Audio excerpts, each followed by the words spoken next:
Saudara-saudaraku yang dikasihi Tuhan Yesus, selamat hari Sabat untuk semua umat Tuhan di Jemaat Redlands Indonesian Seventh Day Adventist Fellowship yang saat ini sedang berbakti di rumah masing-masing bersama seluruh pemirsa dimanapun Anda berada. Saudara-saudaraku, kita patut bersyukur kepada Tuhan sebab Dia selalu memberikan kita kesempatan untuk beribadah dan mempelajari firman-Nya pada saat-saat genting seperti yang sedang kita rasakan sekarang ini. Saudaraku, memulaikan pembahasan ini, mari kita berdoa.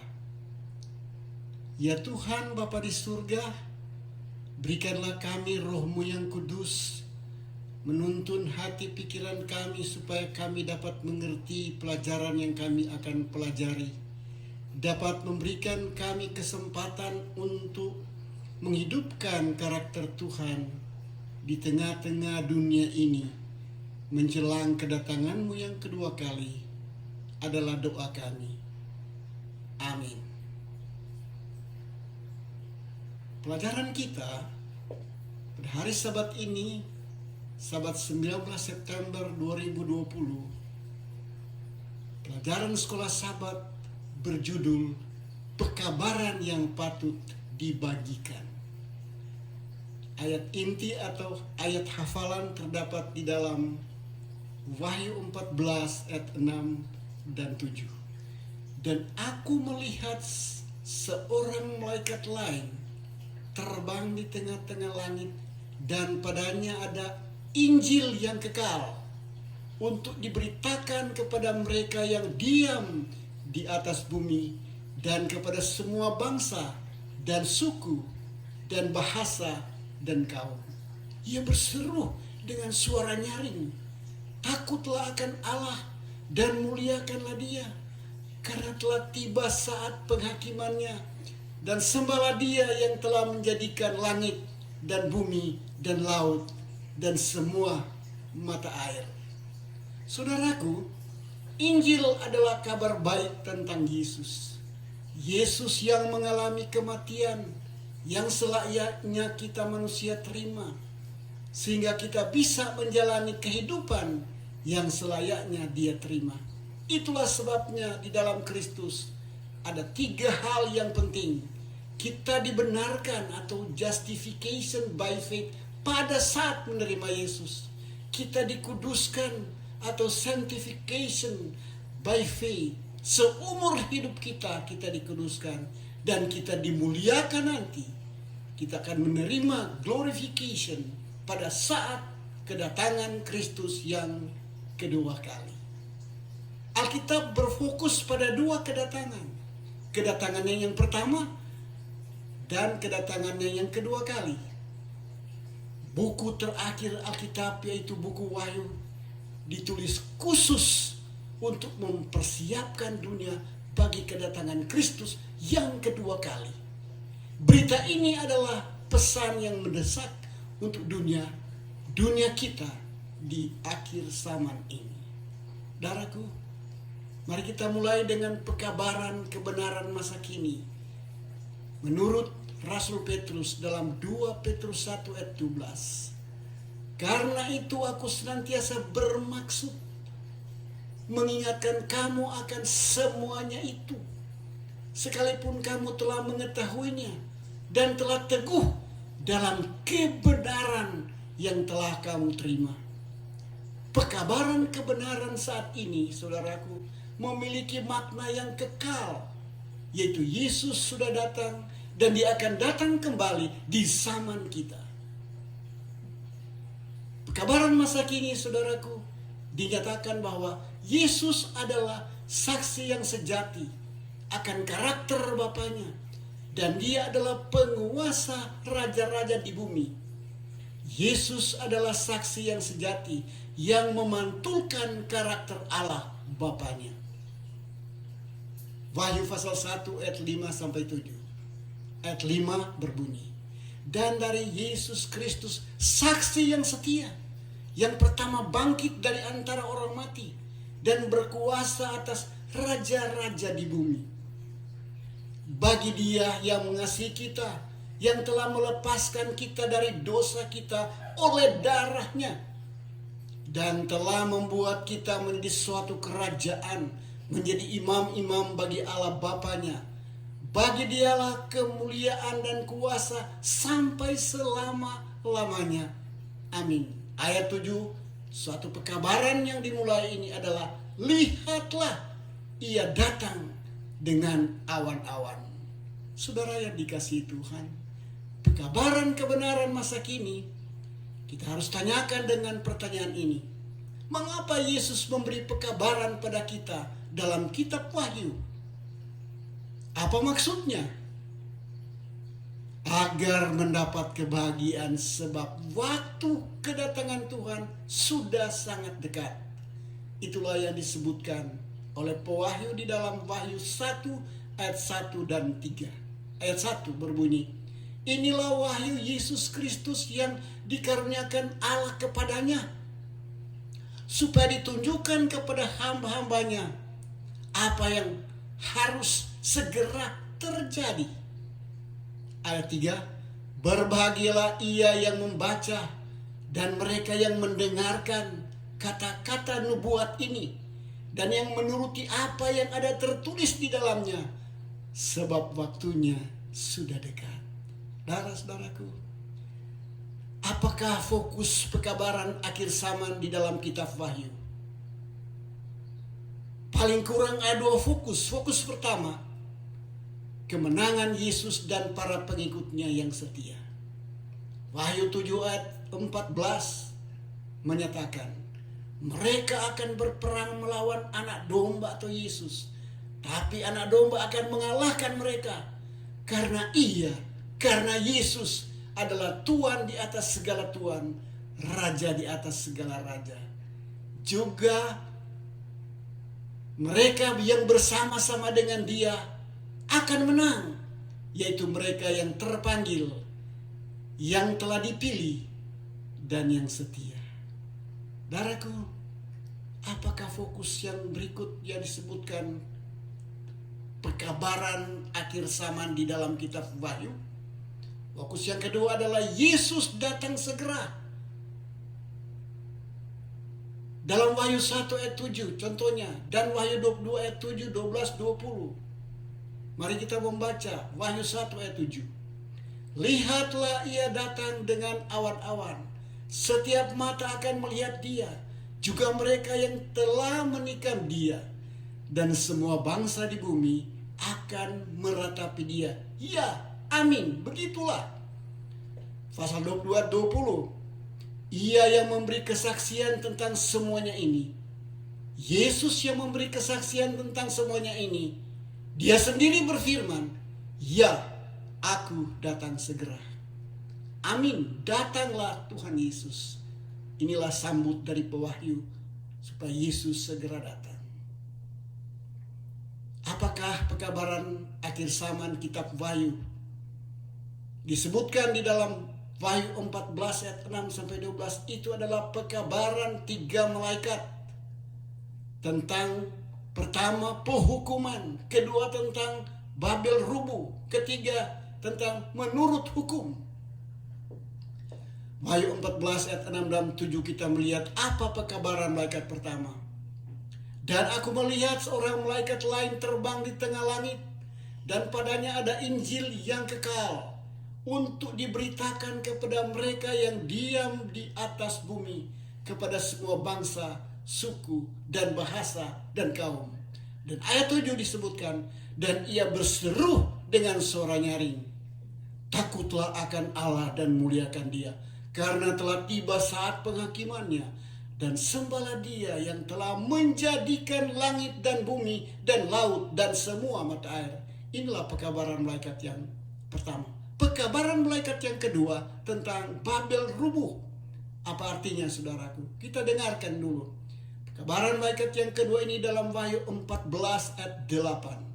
Dan seorang malaikat lain, malaikat kedua, menyusul dia dan berkata, sudah rubuh Babel, kota besar itu yang telah memabukkan segala bangsa dengan anggur hawa nafsu cabulnya. Saudaraku, pekabaran ini sangat tegas karena ini menyatakan kehancuran doktrin, pengajaran yang menyimpang yang terjadi di saat pekabaran itu. Dan apakah pekabaran akhir zaman ini, saudara-saudaraku? Yang ketiga adalah turut hukum. Wahyu 14 ayat 9 sampai 12 disebutkan. Dan seorang malaikat lain, malaikat ketiga, menyusul mereka dan berkata dengan suara nyaring, jikalau seorang menyembah binatang dan patungnya itu dan menerima tanda di dahinya atau di tangannya, maka ia akan minum dari air anggur murka Allah yang disediakan tanpa campuran dalam cawan murkanya. Itulah penghukuman. Dan ia akan disiksa dengan api dan belerang di depan mata malaikat-malaikat kudus dan di depan mata anak domba. Selanjutnya, pekabaran malaikat ketiga ini, ayat 11 dan 12 dikatakan, maka asap siksa yang menyiksa mereka itu naik ke atas sampai selama-lamanya. Dan siang malam mereka tak henti-hentinya disiksa, yaitu mereka yang menyembah binatang serta patungnya itu, dan barang siapa yang menerima tanda namanya. Inilah inti daripada pekabaran malaikat yang ketiga dalam ayat 12. Yang penting disinilah ketekunan orang-orang kudus yang menurut perintah-perintah Allah dan iman kepada Yesus. Penurutan kepada hukum sangat penting, saudaraku. Pekabaran akhir zaman dalam kitab Wahyu, pekabaran tiga malaikat ini, menurut kata-kata inspirasi dari Nyonya White di dalam buku Mari Bersaksi halaman 138 menuliskan. Darah ini penting sekali. Perhatikan apa yang disebutkan di sini. Dalam arti tersendiri, Gereja Masih Advent hari ke-7 telah ditetapkan di dunia ini sebagai penjaga dan pembawa terang atau cahaya. Kepada mereka telah dipercayakan amaran terakhir bagi dunia yang akan binasa. Pada mereka bersinar terang ajaib dari firman Allah. Kepada mereka telah diberikan pekerjaan yang paling penting, memberitakan pekabaran malaikat pertama, kedua, dan ketiga. Tidak ada pekerjaan lain yang sepenting ini. Mereka tidak membiarkan hal-hal lain menyita perhatian mereka. Dan lihat, sedangkan di tengah-tengah pandemi COVID-19 ini, tetap pekabaran dibawakan dengan berbagai cara di dunia ini melalui berbagai mass media. Oleh karena itulah tanggung jawab yang diberikan kepada gereja untuk dikabarkan. Saudara-saudaraku, bagaimana kita memahami pekabaran Allah sepenuhnya? Sudah tahu iblis telah menyerang hari Sabat. Dalam Wahyu 12 ayat 17, naiklah marah setan kepada perempuan itu, pada jemaat, dan dia memerangi mereka. Karena saudara-saudaraku, Sabat itu meninggikan Kristus sebagai pencipta dan mengajak semua manusia untuk menyembah Yesus, pencipta langit dan bumi. Kita ulangi membaca di dalam Wahyu 14 ayat 7. Dan ia berseru dengan suara nyaring. Ada 3 hal yang diserukan, saudara-saudaraku. Pertama, takutlah akan Allah dan muliakanlah Dia. Kedua, karena telah tiba saat penghakimannya atau pengadilannya. Dan yang ketiga, sembahlah Dia, sembahlah Allah sebagai pencipta langit dan bumi dan laut dan semua mata air. Ini berarti kita dimintakan untuk menyembah Allah sebagai pencipta. Saudara-saudaraku yang kekasih, Wahyu 12 ayat 17 dikatakan, maka marahlah naga itu, marahlah setan kepada perempuan itu atau jemaat Tuhan, lalu pergi memerangi keturunannya yang lain yang menuruti hukum-hukum Allah dan memiliki kesaksian Yesus. Itulah sebabnya, saudara-saudaraku, pikirkanlah betapa penting Sabat itu sebagai pengingat akan Allah sebagai pencipta langit dan bumi, termasuk pencipta manusia. Sebab itu yang layak kita sembah adalah Allah pencipta semesta alam. Dan kapan kita menyembah? Pada hari Sabat. Keluaran 20 ayat 8 dan 11. Bunyi daripada hukum yang keempat yang Allah berikan kepada Musa untuk seluruh umat Israel dan seluruh umat manusia. Ayat 8. Ingatlah dan kuduskanlah hari Sabat. Ayat 11. Mengapa? Ada dua sebab. Sebab pertama, sebab 6 hari lamanya Tuhan menjadikan langit dan bumi, laut dan segala isinya. Dan ia berhenti pada hari ketujuh. Itulah sebabnya. Itu sebab kedua ialah Tuhan memberkati hari Sabat itu dan menguduskannya. Tuhan sendiri yang memberkati. Saudara yang dikasihi Tuhan, apa maksudnya seruan terakhir Allah ini? Kitab Wahyu, istilah Babel mewakili sistem agama imitasi yang didasarkan pada pekerjaan dan tradisi buatan manusia. Dan doktrin yang tidak benar atau palsu. Babel adalah pusat penyembahan berhala, penyembahan matahari, dan ajaran palsu tentang keabadian jiwa, kebakaan jiwa.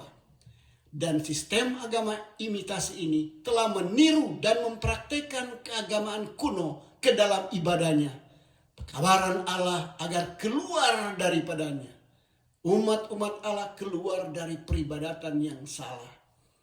Wahyu 18 ayat 2 dan 4. Dan ia berseru dengan suara yang kuat, katanya, sudah rubuh Babel, kota besar itu.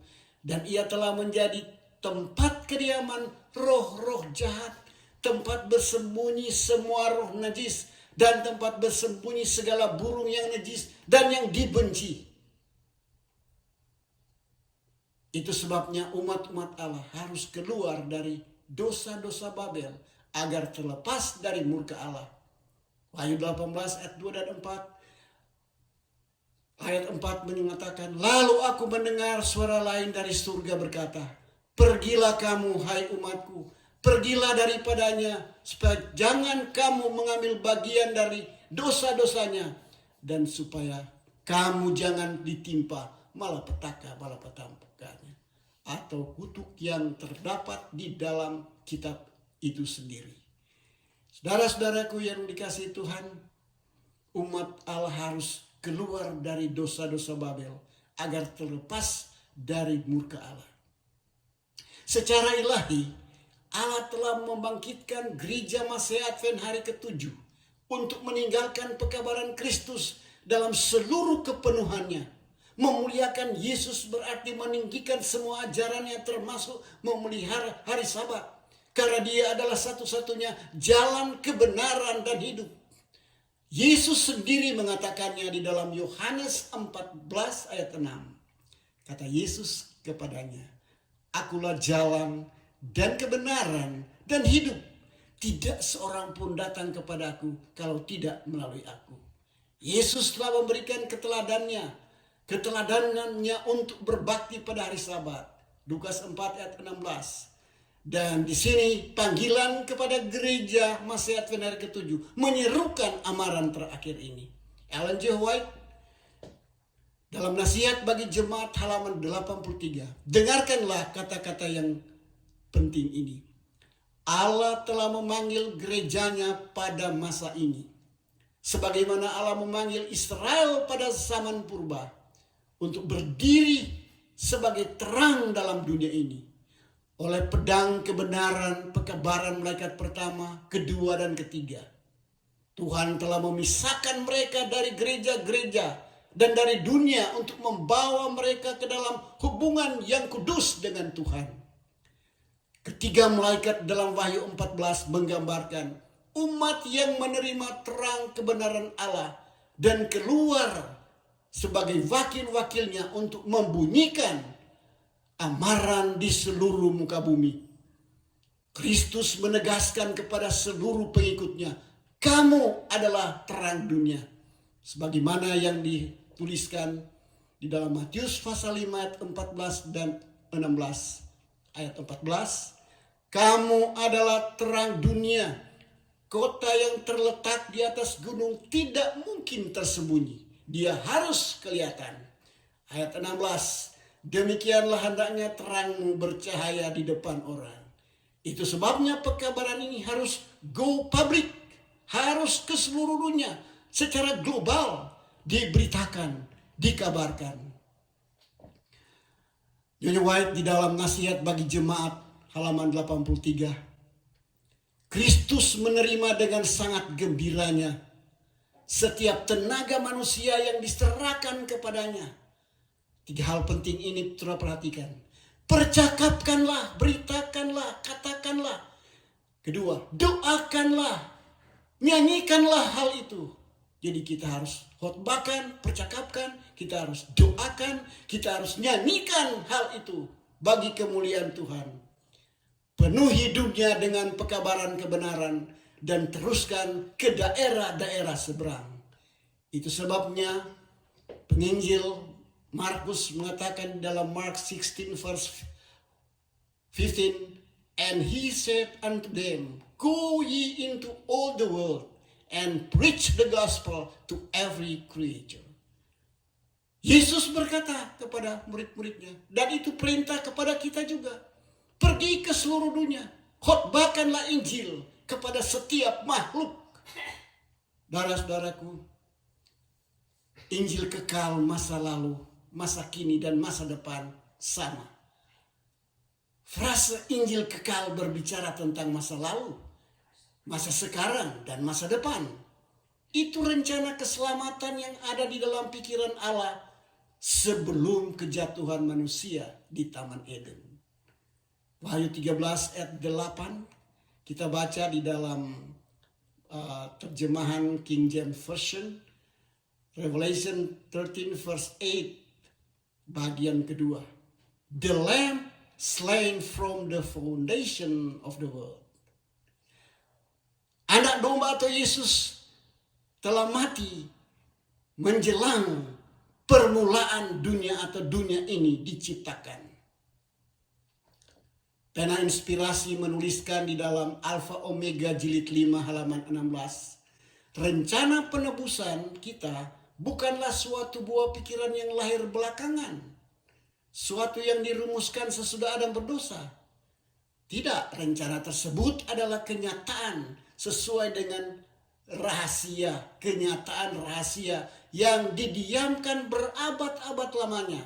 Itu di dalam Roma 16 ayat 25. Itulah uraian asas-asas yang telah merupakan dasar singgasana Allah sejak zaman abadi. Zaman permulaan yang kita tidak tahu dari mana mulanya. Abadi, kekal, sampai kekal. Roma 16, 25 sampai 27. Ayat 25, bagi dia yang berkuasa menguatkan kamu menurut Injil yang kumasyurkan dan pemberitaan tentang Yesus Kristus sesuai dengan pernyataan rahasia yang didiamkan berabad-abad lamanya. Ayat 26, tetapi yang sekarang telah dinyatakan dan menurut perintah Allah yang abadi telah diberitakan oleh kitab-kitab para nabi kepada segala bangsa untuk membimbing mereka kepada ketaatan iman. Ayat 27, bagi dia satu-satunya Allah yang penuh hikmat oleh Yesus Kristus segala kemuliaan sampai selama-lamanya. Amin. Saudara-saudaraku, seruan Allah di akhir zaman, takutlah akan Allah dan muliakan dia karena telah tiba masa penghakimannya dalam Wahyu 14 ayat 7. Menyatakan bahwa isu dalam pertentangan antara kebaikan dan kejahatan akhirnya diselesaikan. Penghakiman atau penghukuman menyatakan bahwa Allah telah melakukan segala sesuatu yang dapat ia lakukan untuk menyelamatkan setiap orang. Dalam penghakiman semua akan menjadi nyata. Kebenaran akan menang atas kejahatan. Kuasa neraka akan ditaklukkan. Allah akan mengambil kendali keseluruhan. Segala ketidakadilan akan hilang sama sekali. Itu yang kita harapkan. Dan itulah rencana Allah untuk kedamaian, keselamatan manusia. Akhirnya saudara-saudaraku, perkawinan terakhir itu yang berbunyi, takutlah akan Allah dan muliakanlah Dia, karena telah tiba saat penghakimannya, dan sembahlah Dia yang telah jadikan langit dan bumi dan laut dan semua mata air. Seruan Allah di akhir zaman ini berakhir dengan sebuah ajakan, menyembah Allah yang menjadikan langit dan bumi, menyembah Allah sebagai pencipta. Artinya berbakti, menyembah kepada Allah pada hari Sabat. Kita berhenti di dalam kasih karunia ilahi. Beribadah pada hari Sabat berarti kita mengakui bahwa Allah sebagai pencipta langit bumi, dan kita percaya kepada Yesus sebagai penebus dan juru selamat dunia. Mari kita menerima pekabaran ini, saudara. Dan kita berjanji kepada Tuhan menerima pekabaran ini, menyembah Allah pada setiap hari Sabat, karena itulah yang dimintakan oleh Tuhan di dalam hukum yang keempat. Ingatlah dan kuduskan hari Sabat. Itu akan terjadi bukan hanya di dunia, di surga pun menurut Yesaya pasal 22 ayat 66 ayat 22-23, bahwa di surga dari Sabat datang kepada Sabat, kita akan berbakti kepada Tuhan. Maukah saudara menerima panggilan ini untuk menyembah Allah pada hari Sabat? Puji Tuhan. Amin.